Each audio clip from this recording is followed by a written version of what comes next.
standing here on the Stones River battlefield in Murfreesboro, Tennessee. Now this has a couple names, Battle of Stones River or the Battle of Murfreesboro. It is fought December 31st, 1862 through January 2nd, 1863. And this will be General Braxton Bragg's Confederate Army versus General William Rosecrans' Union Army. The armies have met here after the Battle of Perryville in 1862, where the Army was under command of General Don Carlos Buell. Now, what ends up happening is Buell is very slow to follow up his victory at Perryville, so he will be relieved of command. William Rosecrans will be put in command. You see the fields behind me. This is where the first day's fighting is going to occur, and this is where some of the most hellacious fighting will be. We're going to have several places around this battlefield that are going to get some really interesting names: Hell's Half Acre, the Slaughter Pen, places like that. But the fighting here is very intense in the cotton fields, and the reason it's intense is Confederates had attacked Union soldiers on December 31st and had pushed them back a good ways.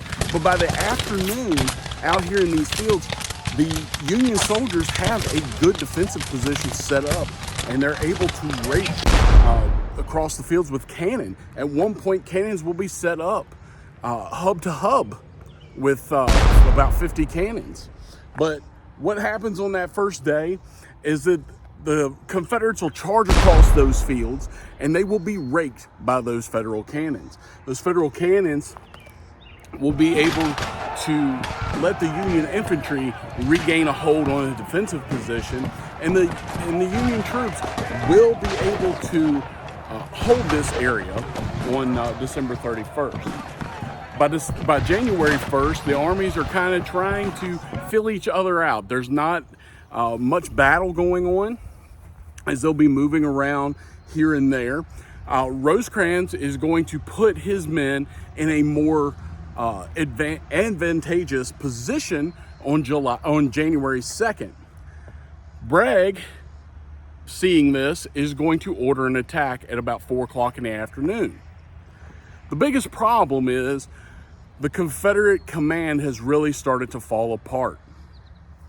After Perryville, there's a lot of blame going around from Braxton Bragg and his other generals. Who's to blame for this defeat?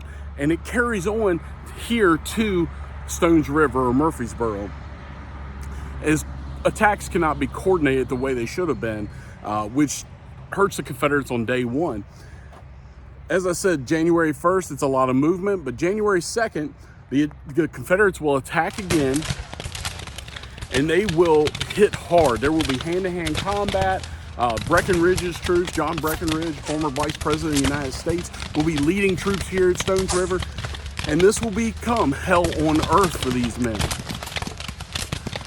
The Confederates are not able to break the Union line. They're not able to push the Union away from this area, and on the night of January 2nd, moving into the 3rd, the Confederates will retreat from this area all the way down to Tullahoma, and where they will set up a defense to protect the railroads there.